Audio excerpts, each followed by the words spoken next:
एक ऐसा प्लेस जिसमें कोई सा भी सॉलिड या गैस सब्सटेंस, कोई सा भी सॉलिड या गैस सब्सटेंस लिक्विड के सरफेस के ऊपर, लिक्विड के सरफेस के ऊपर बिखरता है, लिक्विड के सरफेस के ऊपर बिखरता है, वो क्या कहलाता है? जो सरफेस है वो क्या कहलाता है? डिस्पर्स्ड फेस कहलाता है। फिर से, अगर किसी सॉलिड या गैसियस सब्सटेंस को, किसी सॉलिड या गैसियस सब्सटेंस को लिक्विड के सरफेस के ऊपर छिड़का जाता है, ठीक है, लिक्विड के सरफेस के ऊपर क्या किया जाता है? डिस्पर्स किया जाता है। और डिस्पर्स होना मतलब वो उसके ऊपर बराबर रूप से क्या हो जाता है? अगर बिखर जाता है, तो जिस सतह पर बिखर रहा है, जिस सरफेस पे बिखर रहा है, वो सरफेस कहलाता है डिस्पर्स्ड फेस। क्लियर? जैसे अगर हम लोग क्या ले लेते हैं, थोड़ा सा फूल का पत्ती ले लेते हैं, ठीक है, फ्लावर का हम लोग लीफ को ले लेते हैं और उस लीफ को एक टब ले लेते हैं, उस टब में पानी डाल देते हैं और उस फ्लावर की पत्ती को छिड़कते हैं, तो फ्लावर का जो पत्ती है वो किसके अंदर नहीं चला जाता? लिक्विड के अंदर नहीं जाता, वो जाके सिर्फ स्टिक हो जाता है। किस पर स्टिक हो जाता है? लिक्विड के सरफेस पर। तो जिस सरफेस पर वो सॉलिड का सब्सटेंस स्टिक हुआ, वो सरफेस क्या कहलाता है? Dispersed phase. क्या कहलाता है? Dispersed phase. अगर किसी लिक्विड के सरफेस के ऊपर सॉलिड या गैस के सब्सटेंस को फेंका जाता है, डिस्ट्रीब्यूट किया जाता है, बिखेरा जाता है, और वो बिखरने वाला सब्सटेंस लिक्विड के सरफेस पे जाके स्टिक हो जाता है, तो जो लिक्विड का सरफेस है वो क्या कहलाता है? हमारा डिस्पर्स्ड फेस कहलाता है। क्लियर हो गया आपको? और वो किसके प्रेजेंस में वैसा बिखर रहा है? किसके प्रेजेंस में चिपक रहा है? एयर के प्रेजेंस में चिपक रहा है। किसके प्रेजेंस में चिपक रहा है? एयर। एयर मतलब अब उसको ऐसे करके फेंक रहे हैं, तो यहाँ पर का मीडियम क्या है? एयर है, एयर ही मानेंगे अपन। अब एयर अगर नहीं रहता, सॉलिड रहता, तो क्या वो लिक्विड के पास पहुंच पाता? नहीं पहुंच पाता, वो सॉलिड उसको रेजिस्ट कर देता। जैसे ये हमारा लिक्विड का एक सब्सटेंस है, इस सब्सटेंस के ऊपर किसी को फेंकना है, यहाँ पर अगर एयर का मीडियम है, ठीक है, तो ये छिड़क के बराबर रूप से बढ़ गया। अगर ये सॉलिड हो जाता तो यहाँ पे टकरा जाता है, यहाँ पे, और टकरा के ये ऐसा और ऐसा हो जाता। लिक्विड में क्या नहीं हो पाता? डिस्पर्स नहीं हो पाता। तो जो मीडियम किसी भी सब्सटेंस को फैलने में हेल्प करता है, जो मीडियम किसी भी सब्सटेंस को डिस्पर्स करने में हेल्प करता है, वो मीडियम क्या कहलाता है? Dispersion medium. क्या कहलाता है? Dispersion medium. तो वाटर का जो सरफेस है वो क्या हो गया? Dispersed phase. और एयर जो यहाँ पे है वो क्या हो गया? डिस्पर्सन। क्लियर है कि नहीं?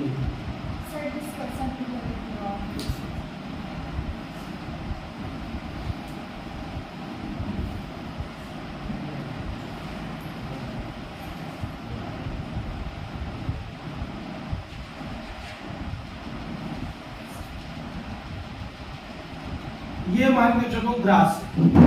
क्या है? ग्रास। अब ओस की जो बूंदे रहती है, ओस की बूंदे मतलब वाटर ड्रॉपलेट्स। अब जो वाटर ड्रॉपलेट्स है वो इक्वली इसके ऊपर क्या होना चाहता है? डिस्ट्रीब्यूट होना चाहता है, डिस्पर्स होना चाहता है। अगर यहाँ पे हम लोग पन्नी लगा दे, क्या लगा दे? पॉलीथीन लगा दे, तो जितना भी वाटर ड्रॉपलेट है वो एक ही जगह पे हो जाएगा, तो फिर उसमें इक्वली क्या नहीं हो पाएगा? बिखर नहीं पाएगा। अगर ये बिखरता कब है? जब इसमें क्या प्रेजेंट रहता है? एयर। एयर प्रेजेंट होने के कारण ये इक्वली इस पे क्या हो जाता है? डिस्पर्स हो जाता है, बिखर जाता है। तो एयर हमारा क्या हो गया? Dispersion medium.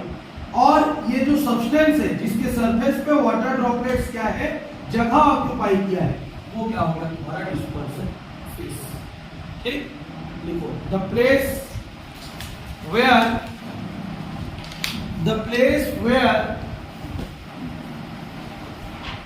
any substance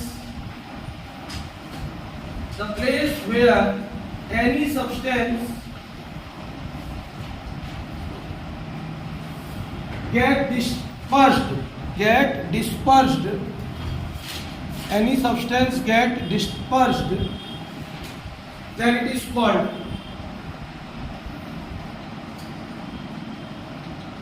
it is called dispersed phase. then it is called dispersed phase. Dispersed phase. Example: surface of solid, surface of liquid, etc. Surface of solid, surface of liquid, etc.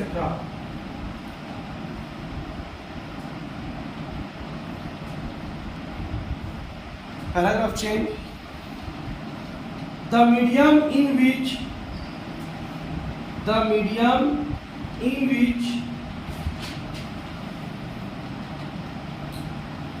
molecules of adsorbate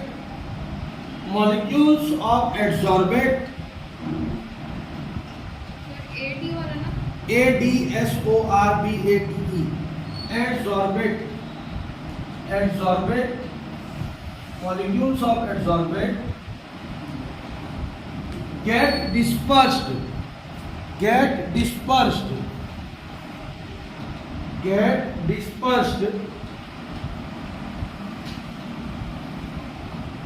then it is called dispersion medium.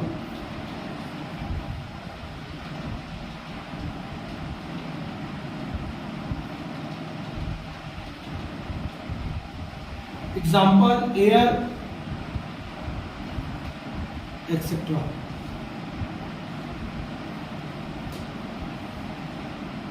Clear? Dispersed phase और dispersion medium, जिस जगह पे कोई सा चीज distribute हो जाता है, वो फैल जाता है, वो जगह क्या कहलाता है?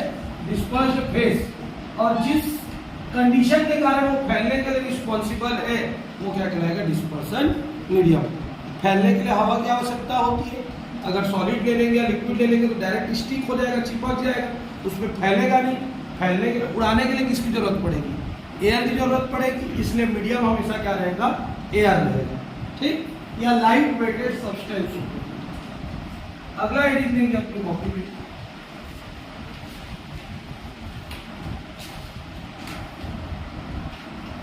Catalyst and catalysis.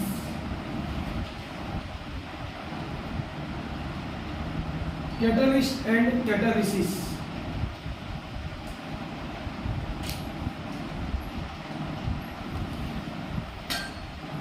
Catalyst and catalysis. Catalyst के बारे में क्या जानते हो? बताओ।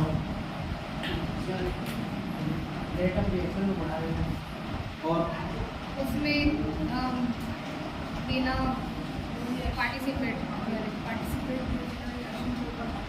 किसमें बिना पार्टिसिपेट किए? रिएक्शन में बिना पार्टिसिपेट किए जो रेट के रिएक्शन के रेट को बढ़ा सकता है, घटा नहीं सकता। बढ़ाने वाला ही हम लोग को बताया गया। बढ़ाने वाला ही तुम लोग को बताया गया है। हाँ, मतलब बढ़ाता है ऐसा बताया।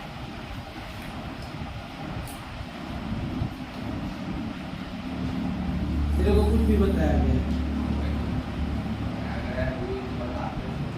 घटा नहीं सकता।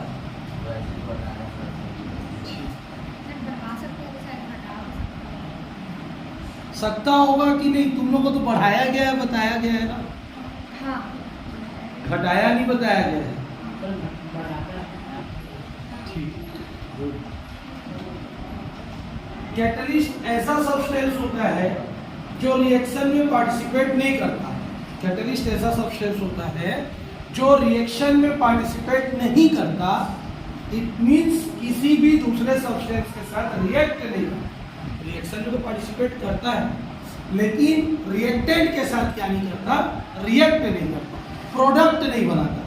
पार्टिसिपेट नहीं करता गलत वर्ड है। हम लोग ये बोलेंगे कि कैटलिस्ट ऐसा सब्सटेंस होता है जो रिएक्टेंट के साथ रिएक्ट करके प्रोडक्ट नहीं बनाता। क्या नहीं बनाता? प्रोडक्ट नहीं बनाता। अब एक गिलास पानी है, उसमें हम लोग अगर थोड़ा सा कंकड़ डाल के उबालेंगे तो उसके अंदर मौजूद है ना, कंकड़ गर्म होगा कि नहीं होगा? होगा। भले ही कंकड़ उस पानी के साथ रिएक्ट मत करे, लेकिन जो हम लोगों का फेनोमेना पानी में होगा, वही फेनोमेना हमको किसमें देखने के लिए मिलेगा? कंकड़ में। भले ही नया प्रोडक्ट नहीं बन रहा है, लेकिन वो पार्टिसिपेट कर रहा है रिएक्शन में। तो रिएक्शन में पार्टिसिपेट नहीं करता अपन वर्ड लिख देते हैं, बट उसका सेंस क्या है कि वो रिएक्टेंट के साथ रिएक्ट करके क्या नहीं बनाता है, प्रोडक्ट नहीं बनाता है। अब कैटलिस्ट ऐसा सब्सटेंस है जो रिएक्टेंट के साथ रिएक्ट करके प्रोडक्ट नहीं बनाता है, लेकिन रिएक्शन के स्पीड को, रेट मतलब स्पीड, रिएक्शन के स्पीड को बढ़ा या घटा सकता है, इंक्रीज भी कर सकता है और डिक्रीज भी कर सकता है। अगर फेवरेबल कैटलिस्ट ले लेते हैं जो रिएक्शन के रेट को बढ़ा दे तो वो तुम्हारा पॉजिटिव कैटलिस्ट हो जाएगा। अगर हम लोग अनफेवरेबल कैटलिस्ट ले लें जो रिएक्शन के रेट को घटा दे तो वो तुम्हारा नेगेटिव कैटलिस्ट हो जाएगा। तो नेगेटिव कैटलिस्ट रिएक्शन के रेट को डिक्रीज करता है, पॉजिटिव कैटलिस्ट रिएक्शन के रेट को इंक्रीज करता है। तो कैटलिस्ट एक ऐसा सब्सटेंस है, the substance which do not participate in reaction but increases or decreases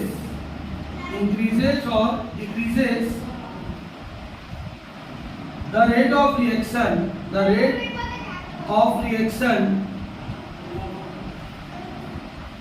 is called catalyst. एक ऐसा सब्सटेंस जो रिएक्शन में पार्टिसिपेट नहीं करता लेकिन रिएक्शन के रेट को क्या कर सकता है, बढ़ा सकता है और घटा सकता है, वो सब्सटेंस क्या कहलाता है, कैटलिस्ट कहलाता है। ठीक, अब कैटलिस्ट हो गया and this process is called, ये जो प्रोसेस होता है जिसमें रिएक्शन में पार्टिसिपेट नहीं करना होता है लेकिन रिएक्शन के रेट को बढ़ाना या घटाना होता है, इज कॉल्ड कैटालिसिस। और इस प्रोसेस को ही क्या बोला जाता है, कैटालिसिस। क्लियर है कि नहीं? हो गया एक ऐसा प्रोसेस जिसमें कोई सा भी सब्सटेंस इसमें पार्टिसिपेट नहीं करता, रिएक्शन में पार्टिसिपेट नहीं करता, रिएक्शन के रेट को क्या कर देता है, बढ़ा देता है या फिर घटा देता है, वो सब्सटेंस क्या कहलाता है, कैटलिस्ट कहलाता है। और ये प्रोसेस को क्या कहा जाता है, कैटालिसिस। क्लियर है? यहाँ पर समझ में आया कि नहीं आया? और पार्टिसिपेट नहीं करने का सेंस है, क्या है sense, it do not react with reactants to form products. कई बार कैटलिस्ट ऐसा होगा जो रिएक्टेंट के साथ रिएक्ट करेगा लेकिन प्रोडक्ट नहीं बनेगा, हो भी सकता है, ऐसा भी पॉसिबल है कि जो कैटलिस्ट है वो किसके साथ रिएक्ट करेगा, रिएक्टेंट के साथ रिएक्ट करेगा लेकिन क्या नहीं बनाएगा, वो प्रोडक्ट फॉर्म नहीं करेगा। ठीक, अपन बिल्कुल ये नहीं बोल सकते कि वो रिएक्ट नहीं करेगा, रिएक्ट भी करता है। आगे हम लोग पढ़ेंगे, अपने ही बात को काटेंगे बार बार, ठीक है। लेकिन बेसिक जो कैटलिस्ट का डेफिनेशन है वो क्या डेफिनेशन है, एक ऐसा सब्सटेंस जो रिएक्शन में पार्टिसिपेट नहीं करता लेकिन रिएक्शन के रेट को बढ़ाया घटा सकता है, वो तुम्हारा क्या कहलाता है, कैटलिस्ट कहलाता है।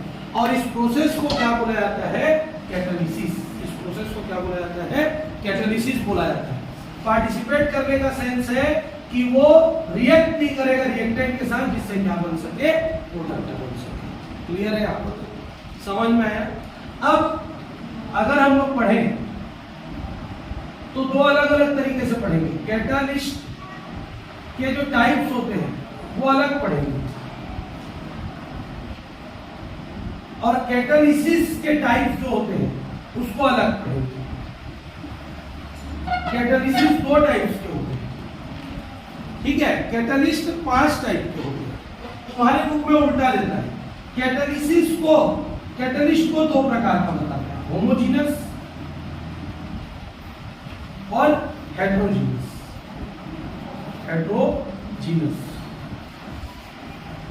और ये 5 प्रकार का होता है, पॉजिटिव, नेगेटिव, प्रमोटर, ऑटो, क्षय होगा, इंड्यूस्ड, पॉइजन। टोटल कितने प्रकार का हो जाता है, 6। हम लोग जब पढ़ते थे तो ये सब किसके टाइप्स हुआ करते थे, कैटलिस्ट, और ये किसका टाइप्स होता था, कैटालिसिस। लेकिन तुम्हारे बुक में ये देता है cross. Cross in the sense there are only two types of catalyst. Catalyst कितने टाइप्स के होते हैं? टू टाइप्स के होते हैं। क्या क्या? होमोजेनस और हेटेरोजेनस। कैटलिस्ट को कितने पार्ट में डिवाइड किया गया है? ओनली टू पार्ट्स में डिवाइड किया गया है, होमोजेनस कैटलिस्ट और हेटेरोजेनस कैटलिस्ट। होमोजेनस कैटलिस्ट क्या बोलेगा? रिएक्टेंट और प्रोडक्ट का जो फेज होता है वही फेज अगर किसका हो? कैटलिस्ट का हो। वही फेज किसका हो? कैटलिस्ट का हो, तो उसको हम लोग क्या बोलेंगे? Homogeneous catalyst. फिर से, एक ऐसा कैटलिस्ट जिसका फेज किसकी तरह रहेगा? रिएक्टेंट और प्रोडक्ट की तरह रहेगा। रिएक्टेंट गैस का है, प्रोडक्ट गैस का है, तो कैटलिस्ट भी गैस का लेंगे तो वो क्या कहलाएगा? Homogeneous catalyst. रिएक्टेंट गैस का है, प्रोडक्ट गैस का है, कैटलिस्ट अगर हमने ले लिया सॉलिड तो वो कौन सा हो जाएगा? हेटेरोजेनस। क्लियर है यहाँ पर तक? मतलब रिएक्टेंट और प्रोडक्ट का फेज सेम है या डिफरेंट है, जो भी रहे हमको मतलब नहीं है, लेकिन अगर हमारा कैटलिस्ट का फेज डिफरेंट हो जाए, कैटलिस्ट का फेज क्या हो जाए? डिफरेंट हो जाए। किससे डिफरेंट हो जाए? इससे डिफरेंट हो, रिएक्टेंट से। इससे डिफरेंट हो रिएक्टेंट से, तो वो तुम्हारा क्या कहलाएगा? Heterogeneous catalyst. क्लियर है कि नहीं? होमोजेनस कैटलिस्ट क्या है? ऐसा कैटलिस्ट जिसका फेज रिएक्टेंट और प्रोडक्ट से क्या शो करेगा? सिमिलैरिटी शो करेगा, सेम रहेगा। कम से कम किससे सेम होना चाहिए उसको? रिएक्टेंट से। तो वो कैटलिस्ट क्या कहलाएगा? Homogeneous catalyst. और एक ऐसा कैटलिस्ट जिसका फेज रिएक्टेंट से क्या रहेगा? डिफरेंट रहेगा, वो क्या कहलाएगा? Heterogeneous catalyst. ठीक? लेकिन एक्चुअली में होता क्या है? एक्चुअली में होता यह है, होमोजेनस कैटालिसिस एक होमोजेनस कैटालिसिस एक ऐसा प्रोसेस है जिसमें रिएक्टेंट, प्रोडक्ट और कैटलिस्ट का फेज क्या हो जाता है? सेम। होमोजेनस कैटालिसिस एक ऐसा प्रोसेस है जिसमें रिएक्टेंट, प्रोडक्ट और कैटलिस्ट का फेज क्या हो जाता है? सेम। हेटेरोजेनस एक ऐसा कैटालिसिस है जिसमें रिएक्टेंट का फेज कैटलिस्ट के फेज से क्या होता है? अलग। यह प्रोसेस रियल में ये प्रोसेस है, पढ़ना हमको इसको कैटलिस्ट है। ठीक? क्लियर है कि नहीं है? एक ऐसा प्रोसेस जिसमें रिएक्टेंट, प्रोडक्ट का फेज किसकी तरह रहता है? कैटलिस्ट की तरह रहता है, वो होमोजेनस कैटालिसिस है। एक ऐसा प्रोसेस जिसमें रिएक्टेंट का फेज कैटलिस्ट से क्या रहेगा? डिफरेंट रहेगा, वो तुम्हारा क्या रहेगा? Heterogeneous catalysis. लिस्ट नहीं, कैटालिसिस। क्लियर है यहाँ पर? समझ में आया दोनों? इसका एग्जांपल N2 प्लस 3H2 दोनों मिलकर 2NH3 बनाएगा in the presence of iron. इसके प्रेजेंस में, आयरन के प्रेजेंस में। तो ये गैस है, ये गैस है, ये गैस है, लेकिन ये तुम्हारा क्या है? सॉलिड है। तो ये हेटेरोजेनस हो गया। ये कैटलिस्ट क्या कहलाएगा? हेटेरोजेनस कैटलिस्ट कहलाएगा। अब यहाँ पर अगर रिएक्शन H2 प्लस Cl2 क्या बनाएगा? 2HCl। इसके प्रेजेंस में बेंजोइल पेरोक्साइड, शॉर्ट में लिख देते हैं बेंजोइल पेरोक्साइड। ये भी तुम्हारा गैस है, तो सबका क्या हो गया? फेस, गैसियस फेस हो गया। तो ये तुम्हारा क्या कहलाएगा? Homogeneous catalyst. ठीक? क्लियर है? इसको लिखवाऊंगा, अब पहले इसको समझो, क्योंकि ये तुम लोगों को क्लियर होना जरूरी है। दोनों टाइप का क्लियर है। कैटलिस्ट बोलेगा तो क्या बोलेंगे? कि रिएक्टेंट और प्रोडक्ट का फेज इसके इक्वल हो जाएगा, कैटलिस्ट के फेज के इक्वल हो जाएगा, तो ये क्या कहलाएगा? होमोजेनस कैटलिस्ट कहलाएगा। और रिएक्टेंट का फेज कैटलिस्ट के फेज से डिफरेंट रहेगा, तो क्या कहलाएगा? हेटेरोजेनस कैटलिस्ट कहलाएगा। प्रोसेस में कैसे बोलेंगे? एक ऐसा प्रोसेस जिसमें रिएक्टेंट और प्रोडक्ट का फेज कैटलिस्ट के फेज से सिमिलर होता है, तो होमोजेनस कैटालिसिस है। एक ऐसा क्या बोलना चाहिए? कैटालिसिस प्रोसेस जिसमें रिएक्टेंट का फेज कैटलिस्ट के फेज से क्या होता है? डिफरेंट होता है। अब आ जाते हैं इन सब। पॉजिटिव कैटलिस्ट क्या होगा? एक ऐसा कैटलिस्ट जो रिएक्शन के रेट को क्या कर सकता है? इंक्रीज कर सकता है, वो क्या कहलाएगा? तुम्हारा पॉजिटिव कैटलिस्ट। एक ऐसा कैटलिस्ट जो रिएक्शन के रेट को क्या कर सकता है? इंक्रीज कर सकता है, वो तुम्हारा क्या कहलाएगा? Positive catalyst. मतलब अगर दो सब्सटेंस को रिएक्ट करवा रहे हैं और उसमें किसी भी कैटलिस्ट का उपयोग किए तो जल्दी जल्दी रिएक्शन करके क्या बना देगा, ये प्रोडक्ट बना देगा। क्लियर है?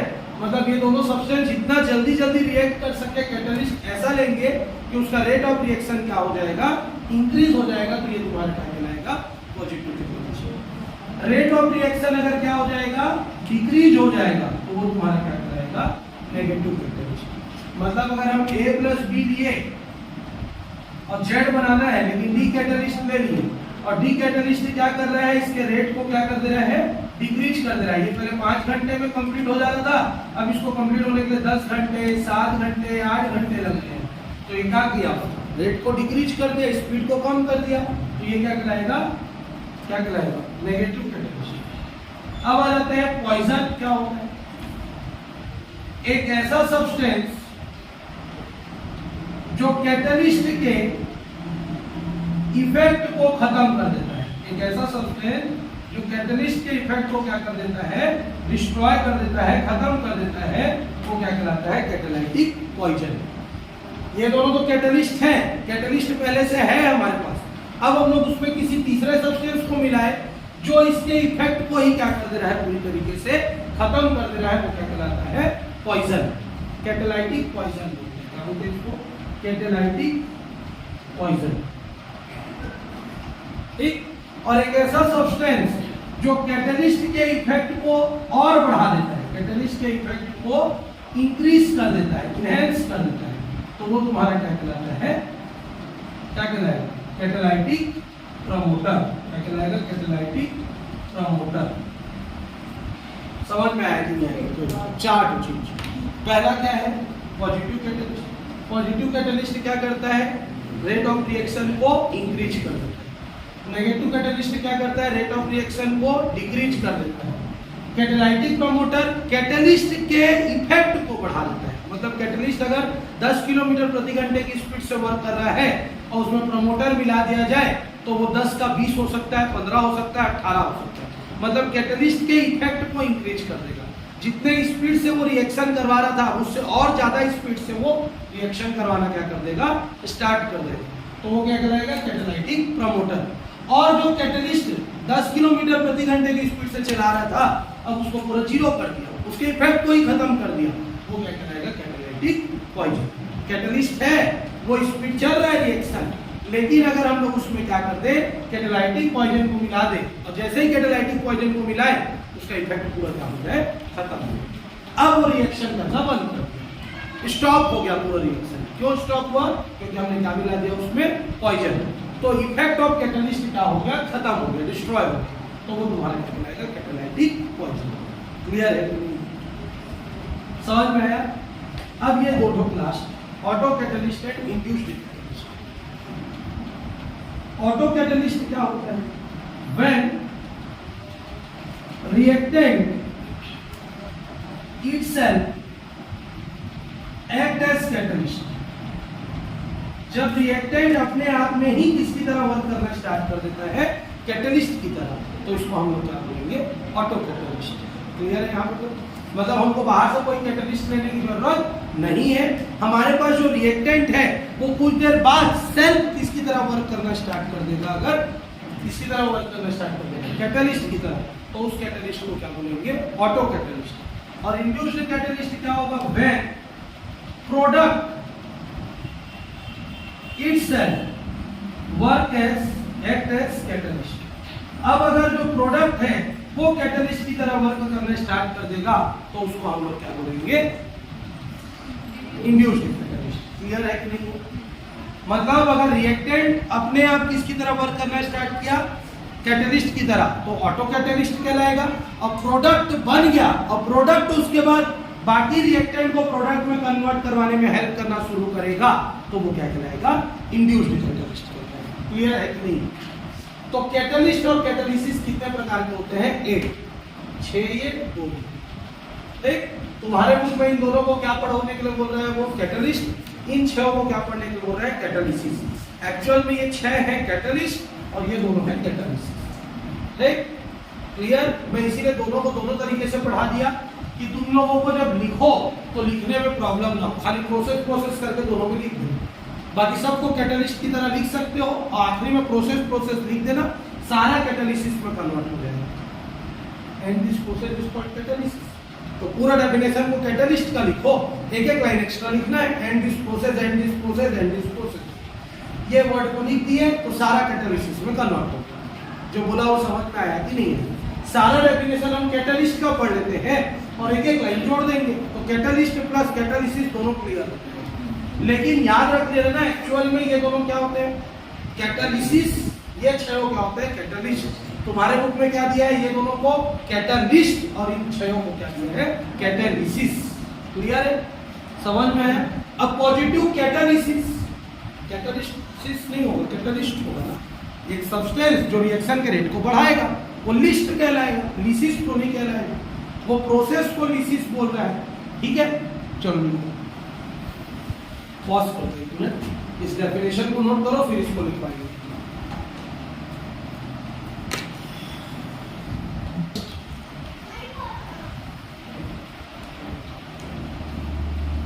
पहला होमोजीनस कैटलिस्ट,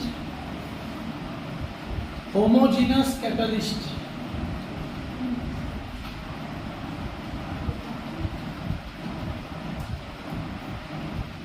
डैश करके लिखो। The catalyst whose phase is always, the catalyst whose phase is always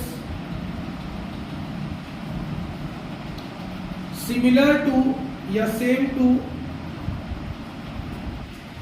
the phase of reactant or product, the phase of reactant or product,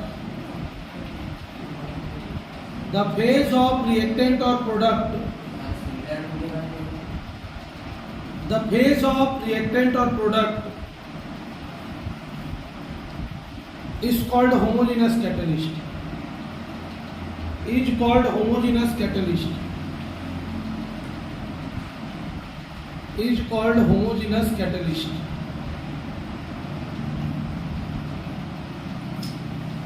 Example,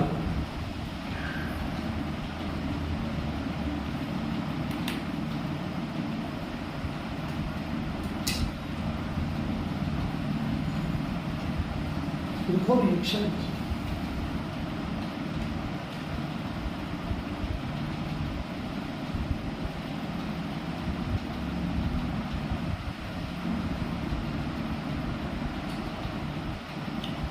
benzoyl peroxide लिख लो, उसको नहीं बनाना है, ये नहीं लिखना है डिब्बा वाला, तो बेंजोइल पेरोक्साइड लिख लो, BENZOIL PEROXIDE, benzoyl peroxide.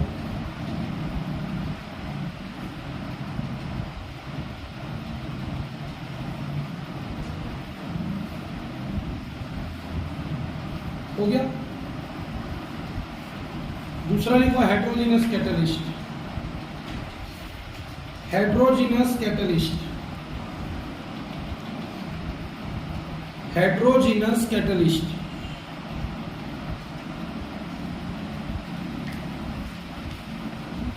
The catalyst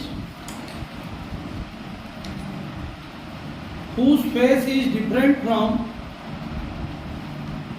the catalyst whose phase is different from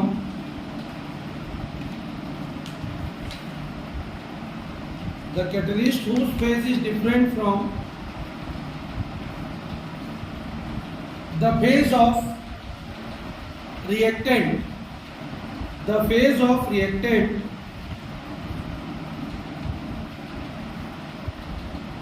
then it is called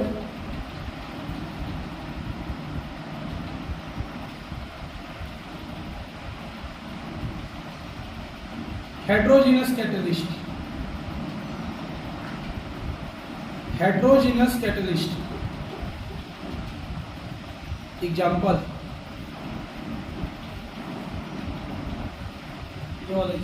N2 plus 3H2 Fe2NH3, N2 plus 3H2 double arrow reversible reaction, उसके ऊपर में Fe2NH3। ठीक, अगला लिखो types of catalysis. Types of catalysis. Types of catalysis, CATALYSIS, catalysis. पहला positive catalysis. Positive catalysis, the process in विच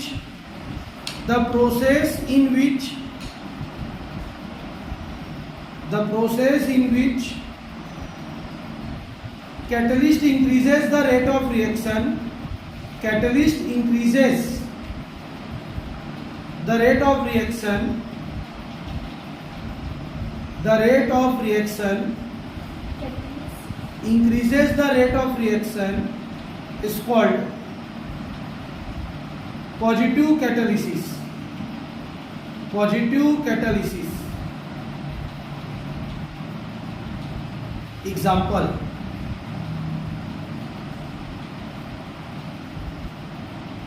एक line छोड़ दो, सेकंड लिखो नेगेटिव कैटालिसिस। उसको घर से फिलअप करके ले जाना सबका example. Negative catalysis.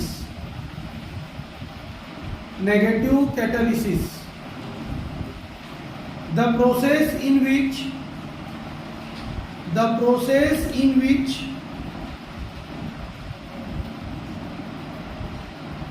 catalyst decreases the rate of reaction. Catalyst decreases the rate of reaction. Decreases the rate of reaction. Then it is called, is called negative catalysis. मतलब जब rate of reaction को increase, the process in which catalyst decreases the rate of reaction. Catalyst decreases the rate of reaction. Then it is called negative catalysis. Example, एक line छोड़ देना, सबका example कल सबकी copy में चेक करना। तीसरा catalytic promoter. Catalytic promoter, spelling CATALYTIC। CATALYTIC, catalytic promoter. CATALYTIC, catalytic promoter.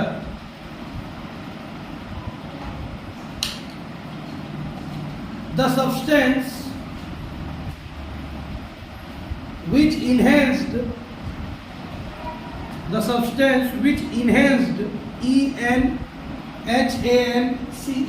enhanced the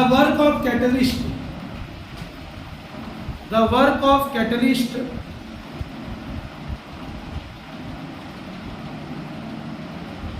is called catalytic promoter. Catalytic promoter,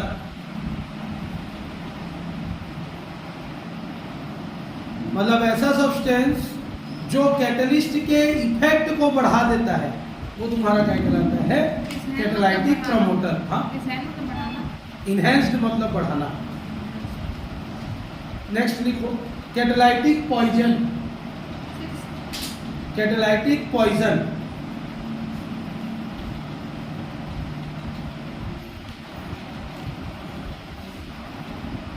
the substance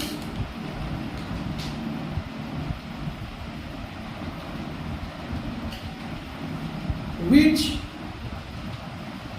deceased, DECEASED, deceased the effect of catalyst in rate of reaction. Effect of catalyst in rate of reaction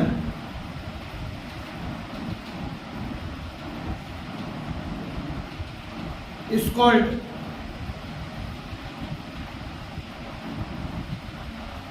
catalytic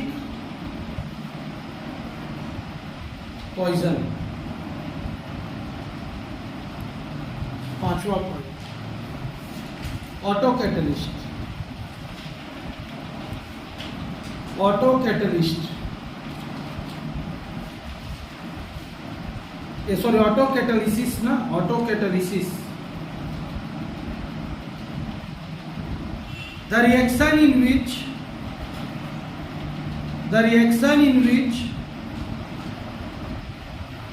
catalyst itself react as catalyst, sorry, the reaction in which reactant itself react as catalyst,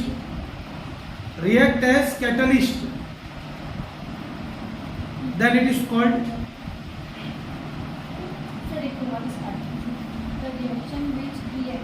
the reaction in which reactant itself act as catalyst, मतलब reactant अपने आप में catalyst की तरह behave करना start कर देता है, तो उसको हम लोग क्या बोलते हैं, देन इट इज कॉल्ड क्या, auto catalysis, then it is called auto catalysis. और last induced catalysis,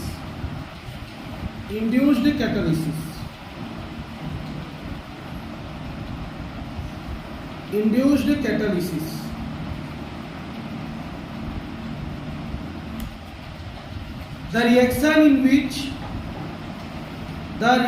in which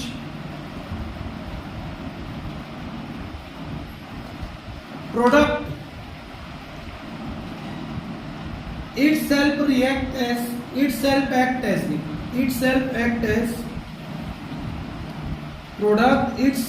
act as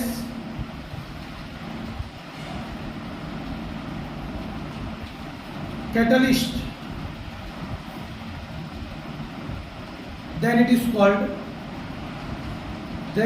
called क्या, इंड्यूस्ड कैटालिसिस। कल का होमवर्क है, सभी का एग्जाम्पल तुम लोग ढूंढ के लेके आओगे, एटलीस्ट दोनों एग्जाम्पल्स लिखने हैं, इसीलिए एक लाइन एक्स्ट्रा छोड़वा दिया, ठीक।